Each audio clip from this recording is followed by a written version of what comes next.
Hello friends, ഞങ്ങൾ ഇന്ന് ട്രിവാൻഡ്രത്തെ famous ആയിട്ടുള്ളൊരു അമ്യൂസ്മെൻറ്റ് പാർക്കിലോട്ടാണ് പോകുന്നത്. എല്ലാവർക്കും അറിയാം, ട്രിവാൻഡ്രത്ത് ആകെപ്പാടെയുള്ള ഒരേ ഒരു അമ്യൂസ്മെൻറ്റ് പാർക്കാണെന്നാണ് എൻ്റെ വിശ്വാസം. ഹാപ്പി ലാൻഡിലോട്ടാണ് ഞങ്ങൾ ഇന്ന് പോയത്. ഞങ്ങൾ മാത്രമല്ല, ഫ്രണ്ട്സുമായി ചേർന്നാണ് ഞങ്ങൾ ഹാപ്പി ലാൻഡിലോട്ട് പോയത്. രാവിലെ ഒരു 10-10:30 അടുപ്പിച്ച് ഞങ്ങൾ ഹാപ്പി ലാൻഡിലോട്ട് എത്തി. ഞങ്ങൾ ഫ്രണ്ട്സിനെ കുറച്ച് നേരം വെയിറ്റ് ചെയ്ത് നിന്നിട്ടാണ് ഞങ്ങൾ അകത്തോട്ട് കയറിയത്. അകത്ത് കയറി കാണാൻ ഉണ്ടോ എന്ന് ചോദിച്ചാൽ ഉണ്ട്, പക്ഷേ ഒരുപാട് സാധനങ്ങളൊന്നുമില്ല. 4-5 ഡ്രൈ റൈഡ്സും പിന്നെ ഉള്ളത് വാട്ടർ റൈഡ്സും ആണ് ഉള്ളത്. വൺ ഡേ പോകാനൊക്കെ സൂപ്പറാണ്. വൺ ഡേ നമുക്ക് ഫ്രണ്ട്സുമായിട്ട് ചിൽ ഔട്ട് ചെയ്യാൻ പറ്റിയ ഒരു സ്പോട്ടാണ് ഹാപ്പി ലാൻഡ്. എന്ന് വെച്ചാൽ ഞാൻ ഇന്നേ വരെ എൻ്റെ ലൈഫിൽ പോയിട്ടില്ല. ഫസ്റ്റ് ടൈം ആയിരുന്നു ഞാൻ ഹാപ്പി ലാൻഡിലോട്ട് പോയത്. ഇത്രയും വർഷം ട്രിവാൻഡ്രത്ത് ജീവിച്ചിട്ട് തൊട്ടടുത്തുള്ള അമ്യൂസ്മെൻറ്റ് പാർക്കിൽ പോകുന്നത് ഇപ്പോഴാണ്. എല്ലാവരും എന്നെ പോലെ ആയിരിക്കണം എന്നാണ് തോന്നുന്നത്. എന്തായാലും ഫ്രണ്ട്സുമായി പോയി അടിച്ചു പൊളിക്കാൻ പറ്റിയ ഒരു സ്പോട്ട് തന്നെയാണ് ഹാപ്പി ലാൻഡ് എന്ന് പറയുന്നത്. ടിക്കറ്റ് റേറ്റ് വരുന്നത് ഹോളിഡേയ്സിന് 700 സംതിങ്ങും അല്ല വർക്കിംഗ് ഡേയ്സിന് 650 രൂപയാണ് ഫീ ആയിട്ട് വരുന്നത്. പിന്നെ എന്താ അവിടുത്തെ സ്പോട്ടുകൾ ഞാൻ കാണിക്കുന്ന വീഡിയോസിൽ കാണിക്കുന്ന എല്ലാ ഡ്രൈ റൈഡ്സാണ്. 4-5 ഡ്രൈ റൈഡ്സേ ഉള്ളൂ. ഒരു ദിവസം കൊണ്ട് തന്നെ നമുക്ക് ഒരു റൈഡിൽ തന്നെ ഒരു 4-5 വട്ടം കയറാം. തിരക്കും കുറവാണ്, അത്രയ്ക്ക് നമുക്ക് എൻജോയ് ചെയ്യാനും പറ്റും. അങ്ങനെ ഒരു സ്പോട്ടാണ്, നല്ല സ്പോട്ടാണ്. ഈ കാണിക്കുന്ന റൈഡുകളുടെ ഒന്നും പേര് ശരിക്കും പറഞ്ഞാൽ എനിക്കറിയത്തില്ല, ഞങ്ങൾ ചോദിച്ചുമില്ല. ഞങ്ങൾ അതിന് സ്വന്തമായി കുറച്ച് പേരൊക്കെ ഇട്ടിട്ടാണ് ഞങ്ങൾ അവിടെ കയറിയത്. സംഭവം കൊള്ളാം, വൺ ഡേ അടിച്ചു പൊളിക്കാൻ പറ്റിയൊരു സ്പോട്ടാണ്. ഇനി പോകുമോ എന്ന് ചോദിച്ചാൽ അതിന് കൊള്ളത്തില്ല എന്നാണ് എൻ്റെ ഒരു പേഴ്സണൽ അഭിപ്രായം.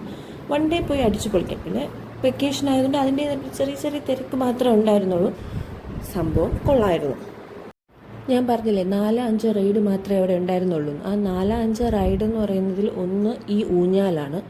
പിന്നെ നേരത്തെ കാണിച്ച ഡാൻസിങ് കാറ് പോലത്തെ ഒരു സംഭവം, പിന്നെ ഒരു ഡ്രാഗൺ പോലത്തെ ഒരു ഊഞ്ഞാൽ. അതൊന്നും സ്പീഡ് വളരെ കുറവായിരുന്നു. ആകെപ്പാട് സ്പീഡ് ഉണ്ടായിരുന്നു എന്ന് പറയുന്നത് ഈ ഊഞ്ഞാലിൽ, ഞാൻ കാണിക്കുന്ന ഈ ഊഞ്ഞാലിനും പിന്നെ ഒരു പ്രാവിൻ്റെ സംഭവമാണ്. അത് വീഡിയോ എടുക്കാൻ മറന്നുപോയതാണ്. ആ 2 സാധനത്തിന് മാത്രമേ അത്യാവശ്യം സ്പീഡ് ഉണ്ടായിരുന്നുള്ളൂ. ബാക്കിയൊക്കെ നോർമലായിരുന്നു, നോർമൽ സ്പീഡുള്ള സംഭവങ്ങളായിരുന്നു.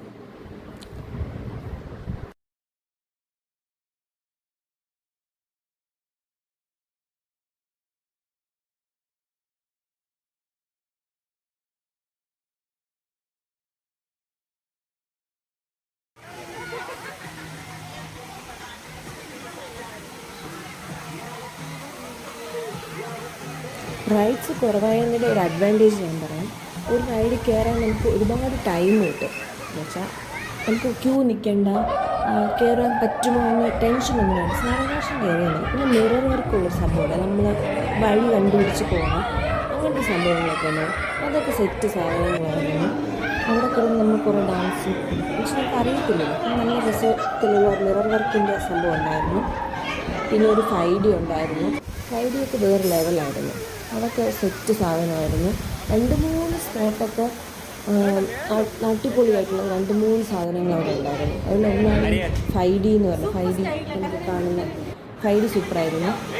പിന്നുള്ളത് ഈ കാള എല്ലായിടത്തും ഉള്ളതുപോലെ തന്നെ കുറച്ച് നേരം നമ്മൾ പിടിച്ചു നോക്കാൻ ശ്രമിക്കും, അപ്പോൾ വീഴും. അങ്ങനത്തുള്ളത് തന്നെ. എനിക്ക് ആദ്യം നേരത്തോട്ട് കിട്ടിയപ്പോഴത്തേക്ക് പെട്ടെന്ന് അങ്ങനെ വീടിന് പോവുകയും ചെയ്തു. എല്ലാവരും ട്രൈ ചെയ്ത സംഭവമായിരുന്നു. സംഭവം കൊള്ളാം, നൈസാണ്. ഞാൻ കയറിയതിന് ശേഷം എല്ലാവരും കയറി ഒരു സമയം വരെ പിടിച്ച് നിൽക്കാൻ നോക്കും. അതിനുശേഷം വന്ന് വീഴും. അതങ്ങനെയാണ് റൈഡ് എന്ന് പറയുന്നത്. അങ്ങനെ എല്ലാവരും വന്ന് വീണ് ഞങ്ങളവിടെ നിന്നൊക്കെ എണീറ്റ് പോയി. ഞങ്ങൾ പിന്നെ വെള്ളത്തിൽ കളിച്ച് ഒന്നും വീട് ഞങ്ങൾ എടുക്കത്തില്ല കേട്ടോ.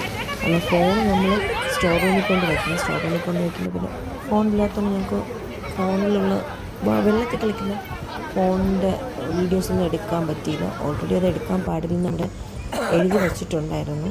5D സെറ്റായിരുന്നു, വേറെ ലെവലായിരുന്നു. സലങ്കുമാർ കണ്ണാടി വെച്ച് ഇരിക്കുന്ന ഒത്തിരി ഫീലൊക്കെ ആയിരുന്നു. പക്ഷെ നൈസ് സംഭവമായിരുന്നു. ഉച്ചയ്ക്ക് ശേഷമാണ് ശരിക്കും ഞങ്ങൾ വാട്ടർ റൈഡിലോട്ട് കയറുന്നത്. എല്ലാ വാട്ടർ റൈഡിലും ഞങ്ങൾ നന്നായിട്ട് എൻജോയ് ചെയ്തിട്ടാണ് കയറിയതും എൻജോയ് ചെയ്തു. അടിപൊളി സംഭവമായിരുന്നു. 4-5 വാട്ടർ റൈഡ്സ് ഉണ്ടായിരുന്നു. 4-5 വാട്ടർ റൈഡ്സ് അടിപൊളിയായിട്ട് നമുക്ക് ഒരു റൈഡിൽ തന്നെ നമ്മളൊരു എങ്ങനെ പോലും ഒരു 5-6 വട്ടം നമ്മൾ കയറിയിട്ടുണ്ട്. അത്രയ്ക്ക് എൻജോയ് ചെയ്തിട്ടുണ്ട്. ഉച്ചയ്ക്ക് ഫുഡൊക്കെ നമുക്ക് അവിടെ നിന്ന് തന്നെ കഴിക്കാം.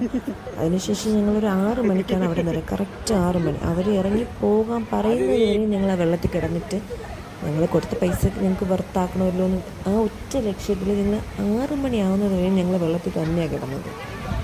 6 മണിയായി അവർ ഇറങ്ങിപ്പോകുമ്പോൾ ഒരു 3-4 വട്ടം അവരെ വായിന്ന് കേൾക്കുന്നവരെ ഞങ്ങൾ വെള്ളത്തിൽ കിടന്നു. അതിനുശേഷം നൈറ്റ് ഞങ്ങൾ ഗ്രിൽ ഹൗസിൽ കയറി ഷവർമയുടെ ഒരു കോംബോ കഴിച്ചിട്ടാണ് ഞങ്ങൾ എല്ലാവരും വീട്ടിലോട്ട് പോകുന്നത്. സെറ്റ് ഡേ ആയിരുന്നു. 1 ഡേ അടിച്ചു പൊളിക്കാൻ സൂപ്പറാണ്. വെമ്പായത്തെ